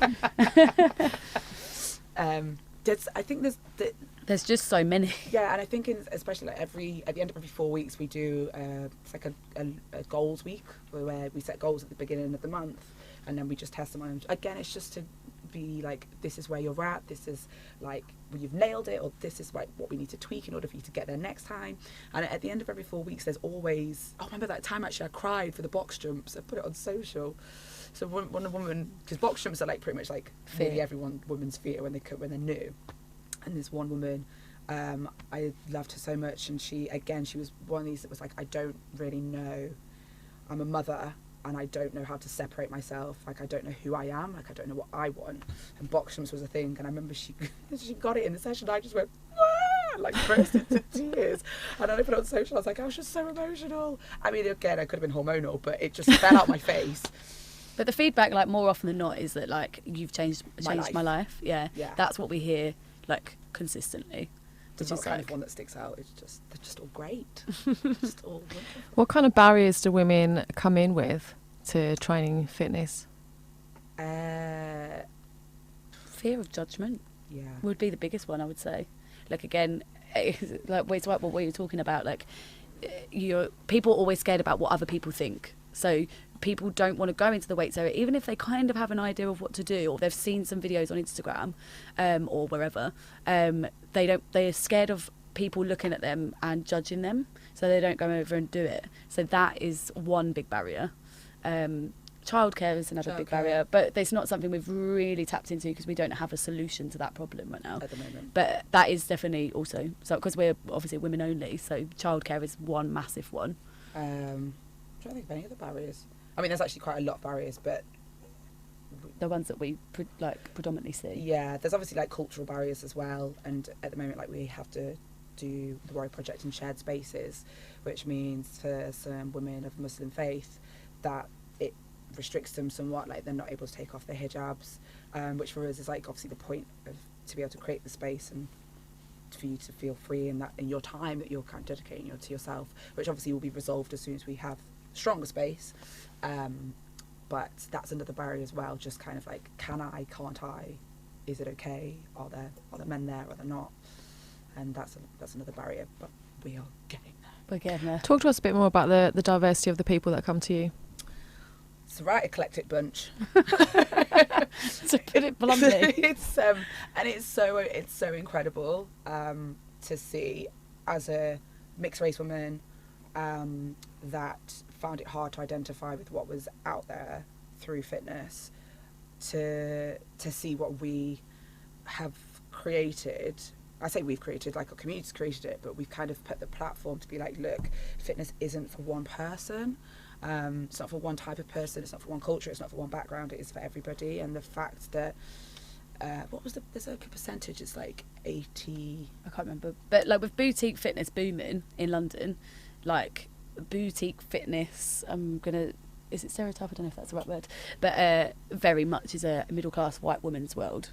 You don't really see much diversity. So then for us, like we were like, because we've worked in a lot of boutique studios, we're like, we want to break this. Like, why does it look like this? Yeah. And why maybe people of like different diversities feel that they can't go into that space because that's all that they see. Like it's like that they're not welcome, and everybody's welcome. So that's what we wanted to do. Yeah. And I suppose some of them, it doesn't really adhere, like different cultures have different, like, not traits, but different things they're kind of used to. It's like African culture versus Indian culture, that's not really in commercialized spaces, whereas we try to be like, we're just like, well, this space it's a space for every single person, and you wouldn't know where you'd stepped in the world if you walked into one of our sessions. And that's the thing, that picture from that event, it was just like it was inspiring to see that it's like whatever message we put out has cultivated that, which means that all these women have felt so ignored for so long, and we're finally giving them the space in which they're like, yeah, this is my, like, this is somewhere I can work out. This is somewhere I can be, and I can, there's no kind of fitting in. It's just, I'm here. And can you tell us about your new facilities that you're about to open? Yay! Do you want to... It's a space. Tell us about the story behind it as well, and how you've done all this crowdfunding and how you got to where you are now. Oh, well, crowdfunding was fun. Yeah, well, I really recommend That it was to the everybody. source of the anxiety. So we went down the route of crowdfunding because we knew we had to raise money to even be able to launch our space, which is so in demand.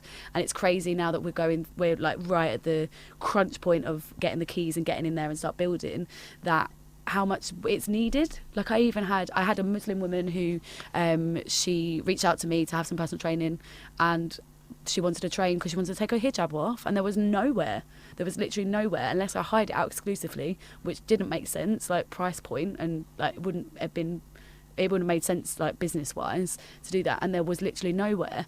So like at the moment she's training with her hijab on, which is fine, we're working around it, but it's so in demand. And as Tigger said, like there's so many we are in shared spaces at the moment, and there's been so many women from different cultural backgrounds that haven't necessarily been able to join us because of that.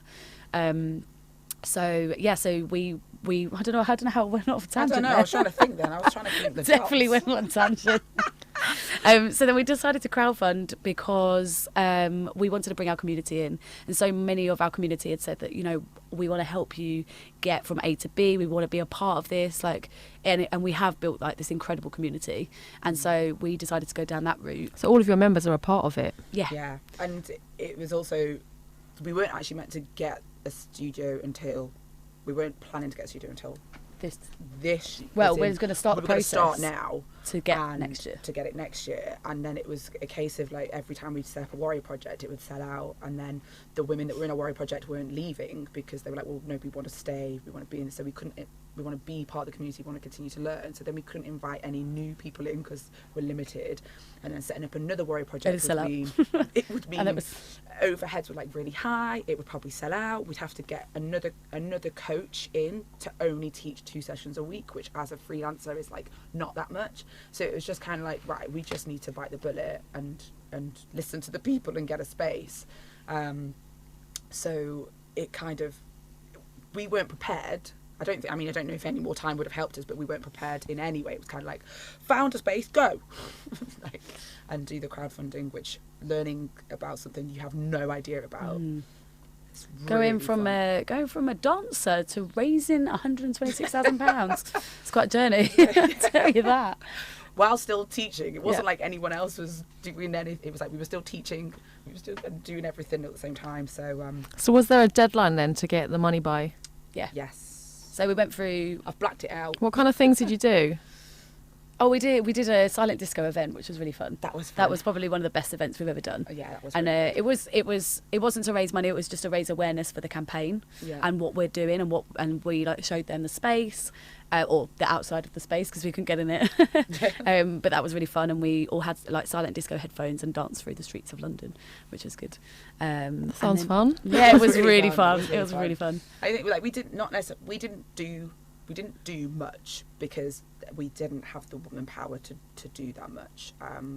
We kind of, our community massively helped us with this, and there was a few key people that have known us for a very long, that have known our process and like known us whilst we built StrongHer and seen the evolution of it and where it's going, that backed us because they were like, you know, you invest in the people as well as the brand, and they were like, this is why no one else has done it before. To them it was like, we don't understand why no one's done this before. So we got like good backing from that. So we were kind of lucky in the sense that we didn't have to do loads, but it was one of those things where all the effort we were putting in, you didn't know the outcome. Like you can obviously, a bit like a goal, like you can do all the small things to kind of get there, and you don't know if you're actually going to hit the target. And it was literally the last day. Yeah, we had 4 weeks, wasn't it? Well no, it's 8 weeks in total. 8 weeks in total, but you have like 4 weeks private. And 4 weeks private, and then 4 weeks public to the world. So it was because if you don't raise all the money, you don't get any of the money. Yeah. So that was the stress. So people were like, I know nothing about crowdfunding. It's just know that, people, because everyone was like, oh yeah, but you've got like £90,000, and we're like, yeah, if we we have nothing, like, you've done amazing. It's So moving in and hoping to open in April. Moving in. We are moving in. We are moving in and hoping to open in April. beginning of April. So on reflection, though, how you're at this stage now, and you're all ready to move in, and it's all gone successfully. Was there any like dark moments along the way where you felt like I just want to give up? Yes. Yep. Not even a shadow of a doubt. Like I actually said last night when I had like a thing with the clients and was like, I've realised I'm very handy right now. But I was saying to them, like, you know, you're not putting in the work, like you're not, if you obviously don't want the goal that you're telling me that you want, because I know for sure, I know my reason why I'm doing StrongHer, which I like shadowed around earlier. I know my reason why I'm doing this, and every time I had that point when I was like, this is, I don't want to swear, hard, and I wanted to give up. That there were many points I was like, this is not worth it. I came back to the reason why I'm doing this. I looked at the women that were helping, and I was like, that I have to do this. Yeah. I have to do this. And when your motivation is there, when you have your reason why, nothing can stop you. Yeah. But yeah, for sure, like So many times, especially in the last 6 months. And it's funny because we actually ran a business before together, and even like the business we ran before, it was just for the money. It was A fitness business? No, it's just like a promotional agency thing. And then it was obviously, I decided, I was like, I don't want to do this, like I'm out. Sam was like in Turkey or somewhere, and I was like, I'm not doing this anymore, bye. Like really? Literally, I was like, no, come back. I can't do this by I'm myself. not doing this. And the difference between obviously that, like there's the struggle last year is like want to quit, but it was like exhale, I want to quit, inhale, what are you talking about, exhale, want to quit, inhale, what are you talking. It was like this constant, certain moments, constant revolution of like to be like, no, it will be absolutely worth it when we get there. I will cry 1 million waterfalls on opening day. What are you planning for opening day? Oh, it's a I secret. feel like, I feel like we can't give out those secrets. I'll wait to see you on social media. You're invited. You're invited, yeah. You're coming. Get your foots down. I'll be there. She will be there.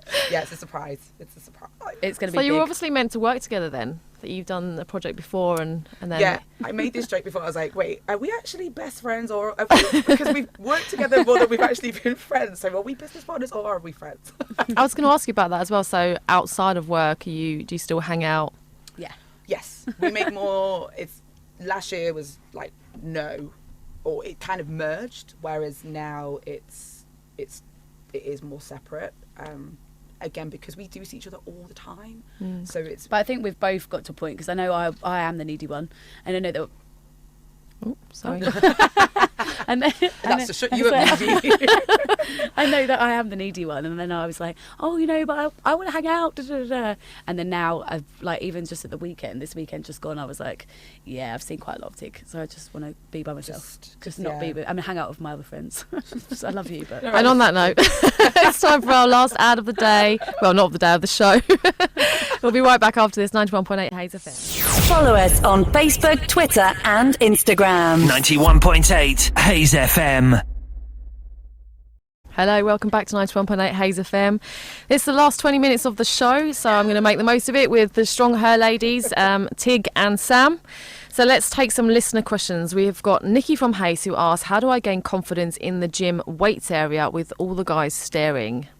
Oh, I mean, like, this is, I absolutely can understand, because I know I've been there, you have been there, like many of our clients have been there, and actually I still am there, like if I go into a new gym. But again, like, no one is, well, I mean, I know some guys are a bit creepy, but like, people are there for them. So 9 times out of 10, they're not normally looking at you. So just get in your own zone, get your music in, just remember why you're there, and just, yeah, get. I would probably say, I'm trying to think how we did it, which is we went together. Or, Which yeah, is go gym also with a buddy. friend. Yeah, and it's like, obviously a natural advice would be like, you need to go to somebody, either if you could go to a personal trainer, you could go to StrongHer, or like a group environment where you obviously build what you're not feeling comfortable with. It's like if you're trying to fix your laptop and you're like, well, I just don't know what to do now, so it's like you bring somebody in and they can kind of teach you like the basics, and you kind of have a better understanding, so the next time it happens you can do it on your own. The same kind of with fitness and with like building that confidence. So just grabbing a mate and be like, right, we're just going to go, even if you go near the weights and you grab some equipment you're comfortable with, you've already made like a benchmark by being uncomfortable. But I'd probably say like go with a buddy, like for anybody. With a buddy. Hire somebody. No, very hire. Hire a gym buddy. Hire a friend. That'll be a new thing. How do you motivate yourself? You mentioned earlier about being hormonal and your cycles and things. How do you motivate yourself through that and still train, or would you take a rest? Know your cycle. Get an app. Get the app and track your cycle, because we've had it with like people like, I can't train because I'm on my period, and it's like, no, that's not. You can train. You train lighter, or you might not train necessarily like train as in like go to the gym. You might go and do yoga or Pilates, might something that's a bit gentler, but there's no reason to not train. But know your cycle, I have to say. There is definitely a day in the cycle, isn't there, that is your PB day, that you're going to get your personal best. That's what you had last week, your day, isn't it? Day 10. Well, I haven't worked out when mine is yet, but I know there is definitely a day where I'm really strong. Like, just on the flip side, there's a day that I'm just completely exhausted. Yeah. Oh, I'm on the flip side now, and I'm like, damn it, progesterone city. I literally just trained this morning, and I was like, well, this is crap. Yeah. Whereas last week I was like, yes. Yeah. And again, it's just knowing it. Like, I don't know if you haven't read Period Power, like, read it. It's life changing. And for women, it's like that. The cycle basically answers everything. You can essentially coordinate your life around your cycle, and you can coordinate your training. So it's just, I think as well, don't beat yourself up. Yeah, and also just listen to your body. Just listen to your body. Like, if you're tired, don't make yourself do it. You know what I mean? Like, just listen to your body. Yeah. Like, recovery is important as well. So, again, as Tig said, go and do yoga, or go and lay down and have a sleep. Have a nap time. Again, there's that line, isn't there? Am I being lazy today, or am I allowing myself the rest because I really need it? Yeah, and I think if you look at your whole week, again, if you, rather than taking it like by the day, it's like if you've looked like you've busted your butt off like 5 or 6 times in that week, or even 4 times, it's like, okay, it's fine, like, chill. Like, and I think, yeah. Or even the volume of the other stuff you're doing. Yeah. Like, I've just been moving my house, like, and that is a workout. Yeah. So I was exhausted in my training this morning, and I'm thinking, oh, it's because I just did all that stuff at the weekend. Yeah. And so it's like, and obviously it's not conducive of kind of a good working internal working environment, because if you're knackered and exhausted from doing whatever at the weekend, and you go and do another stressful gym session or go and do training, and you're on your period as well, and you're like, oh, my energy's low, and it's like, okay, you're just basically hammering into a hole. So yeah, know your cycle. Just go home and watch Friends. Yes. Basically that's it. And your most inspiring book, ladies? Sorry, I was like, for the people that are not seeing Tig's hair right now, I got a glimpse of her, and I was like, oh God, girl, please sort that out. No. Sorry, can you say that again? Sam, your most inspiring book? Ooh, it's not a book, but I actually, I don't know. I don't read enough. You're not a book person? No, I don't read enough, no. However, I'm like, yes to this. Yes to this. It's a documentary / thing on Netflix by Brené Brown, and I'm not sure if it's a book as well. The Call to Courage, and like, it's all about vulnerability. Like, you can't be courageous without having vulnerability. That for me was very inspiring. Yeah, but I don't know if it's a book as well though. She has many books, yeah. Yeah. But you can also do the audiobooks if you're not a reader. Yeah. Listen to them. Yeah, that in 6 months. Yeah. She does everything 6 months after me, so in 6 months' time, ask her again. I've got a million of them. What about yourself, Tig? Miracle Morning, it's absolutely one. And so that's actually a book. It's not by Tony Robbins. No, because I think that was the Power Hour. So Miracle Morning's by, I cannot remember his name, but you can find it everywhere, and it's a little bit task based, but not at the same time. So that one, like, good and practical. And then the other one is actually by Anne Huffington, who's the founder of this is what you told me about. The Huffington Post, called Thrive. And I think it was reading it or listening to it at the right time, because obviously it was after last year, and she's basically saying that, you know, what constitutes success, and obviously, like, she sees that women are going to be the change for business, because success was created from a men's perspective, which was like money and power, whereas women's perspective of success is well-being, wellness, wisdom. There's other elements of success, so it's not just being like, oh, I've got loads of money and loads of power.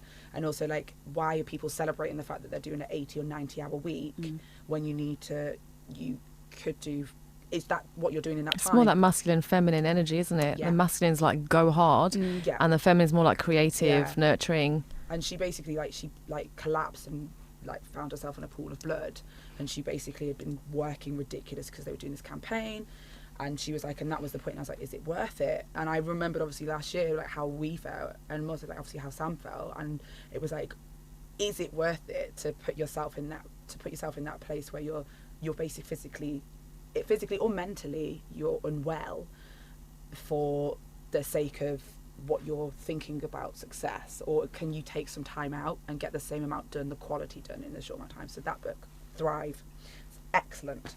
I've written it down. And what music are you into for gym and for relax? Oh, I hate this question so much. I love it. Epic. Oh, you do. Epic, cinematic scores. I wish I'd never given you that word. Yeah, no, it's great. Epic. No, cinematic. Oh. She was like, what is it? And I was like, cinematic. And then like- now she just doesn't stop saying So- the It's word. a good word. Anything for both gym and for like in the mornings. There's a Spotify playlist, Productive Morning. Bang that on. Tune like zone out. But gym, like I love trap as well. Anything's like get through this. Do you listen to different stuff in your own workout to what you put on for your clients? No, I'm no, like, I this is my listen to head. pretty much the same. Yeah. So mine is very like upbeaty, like big tunes. If you like, I don't know what genre of music you'd call You're it. like House, dance. Yeah, dance. I have a lot more swear words and angry music in my own. I do can't you? share that, in a group. That's what and I think it also depends on the run, on the music, because and the what you're doing, because The if I'm activity. running, then it's like Oh yeah. la la la la, like effort, like constant. Whereas if I'm lifting some, Yeah, I heavy- listened to drum and bass when I ran the other day. I do not listen to drum and bass, but it got me through my works for 8K. run, yeah. Yeah, So I I think do it drum and depends. bass in my spin. Yes, I think it depends on what you're doing, but yeah. Yeah. And my boyfriend's into heavy metal music, which I never would have listened to before. And now we listen to it in the gym and it works. Yeah, all music has a place. Yeah. As long as It's not very quite angry. hygienic. And your favourite quote? I feel like I've already said mine Or today. you could say, well, okay. No, is that my favourite quote? The best things in life live on the other side of fear. By Will Smith. Oh, I don't know what the best quote is.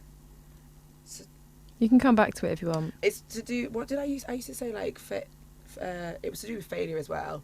Oh, failure creates success. But I don't have a specific quote. Well, there's no failure, there's only feedback. That's another one. But I think I like saying the word failure to get rid of the stigma that failure is bad. So I like being like, But I like saying about like facing fear. stop banging on the Oh, table. shut up. You've been doing it loads.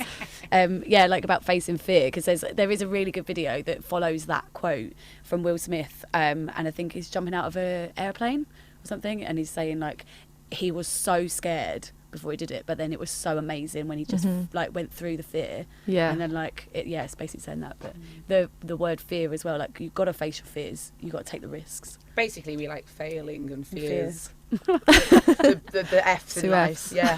Basically. Do you have a favourite exercise or like a go-to habit exercise? Love sumo deadlifts. Love them. I would say deadlifts. However, my little coach has programmed squats a lot for the lot because my squats suck. And now I'm starting to really like squats again because I really didn't like them for a long time. But yeah, squats or deadlifts. I feel like that if there's something that you're not so great at, you put the more work into it, that is more rewarding, that then you love it. Yeah. Yeah, so actually I'm a bit like that with squats as well. I hated squats before. Yeah, I don't like to. I loved them and then realised I wasn't very good at them and I was doing them really, really badly. Then I had to take it back and then hated them because my weight was much lower. And now I'm getting strong at them again, so and good. Actually, I'm lying. I like clean and jerk. I love that. I love clean and jerk. I hate snatch at the moment. Yeah, I know. I've got to work on that. She put her I pulled back my out back out the other day because I had a massage. and then snatched. And then a snatch the following day. Don't snatch after a massage, kids. Do it the other way around. So we're on our last 5 minutes. I'd love for you to share where people can get in contact with you, what's coming up next for you, and all the details. So there's multiple ways you can find us. So Instagram, which is where you get to see us live in the flesh pretty much every day, is at StrongHer_women. And Not then- stronger her, which is Yeah. strong her. Like stronger, but strong her. Great. Why don't you show them your Yeah. logo Oh, yeah. on there? Is it up? Yeah, there we Oh, go. yes. And then website is www.strongher.co.uk. On Facebook as well, StrongHer Women. Where else? And then individually, I'm at just__tig, TIG. And mine is nice and simple, at Sam Prynn, PRYNN. It's not that simple actually, is it? And obviously next things that are coming up will be our super duper launch party for Stronger Space, which will be at the very back end of March, beginning of April. And we've got a few competitions coming up, especially around International Women's Day, in collaboration with a brand. Which cannot be mentioned. Which he shall not be named. So we've got a couple of competitions coming up around then, around International Women's Day. So just go to our Instagram and you will find out lots more. Any final thoughts? Anything that you really wanted to discuss before we go?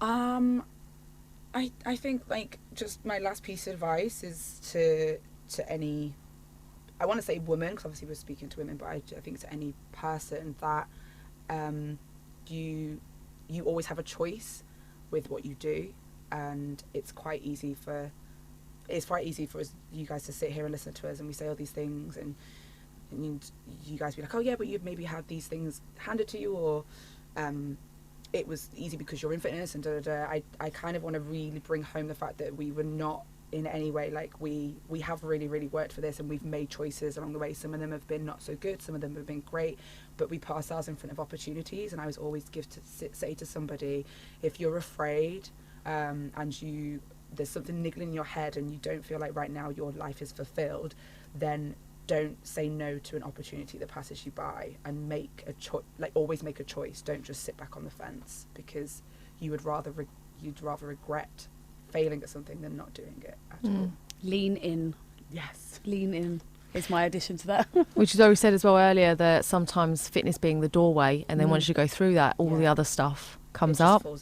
And all the other areas of your life as well can get better. So even if they don't know where they're going next, if they just do something in fitness just to get started, because you're going to empower yourself to then do other changes in your life. Yeah, you never know where that journey's going to end up. Like, our path has not been a straight line at all by any means, and I think that's the same in the journey of life. Like, you start something and it doesn't go right, and like, again, as Tig said earlier, like, we love failing because failure then pushes you like forward as a person, like, and you have to fail. I use an analogy all the time to do with like university. If you've been to university, if you haven't, and be like, I know from my university experience, I walked in and I was doing a choreography and dance degree, and I did it, and you go in thinking like, this is what I want to do. Or when you're at GCSEs, like, you're told to make a choice there and then that's going to plan out your whole entire life. On the way, that changes millions and millions of times, and it's like, I was doing a dance degree and now I'm running a women's only fitness company. There wasn't anything in that, but there's loads of life skills that I learned on the way, and I was like, nope, not going to do that. No, not going to do that. It's the same with fitness. It's like Steve Jobs says, isn't it? You're connecting the dots. Yes. Yeah. Going back. And now you'll be like, oh, it all makes sense now. So do you see the next dot? The next dot. Yeah. So you're opening the space. Yeah. That's kind of like the next dot. And That's then it. Right now, that's the only dot. I can't see past that dot. there is the dots. I think Just to touch on the outcome. There are other, The door will be open. Like, for us, like, individually, because again, we've done everything. The dot for us together was to get to the space and obviously build StrongHer as a brand, but also we can't. I think after last year, it's like we can't lose ourselves in the process. Like, we are StrongHer, we built StrongHer, but we're the founders of StrongHer, so it's kind of managing. We have our own things. We have our own lives. So I know I have my own dots and you have your own dots. Yeah, so it's kind of like just reintroducing those dots whilst this big dot's flying up. Dots is now lost all meaning. Lots of dots. And on that dot, we've come to the end of the show. So thank you, ladies, for being here. It's been a pleasure talking to you today. Thank you. This is 91.8 Hayes FM. Make sure you come back next week. I have on the show Nelsa Katoja, who will be talking to us about self-love and her new book, Soul of a Woman. More women empowerment. Southall, Hillingdon, Hounslow. from the centre of Hayes Town. This is 91.8 Hayes FM. 91.8 Hayes FM. Great West London. Follow us on Facebook, Twitter and Instagram. 91.8 Hayes FM.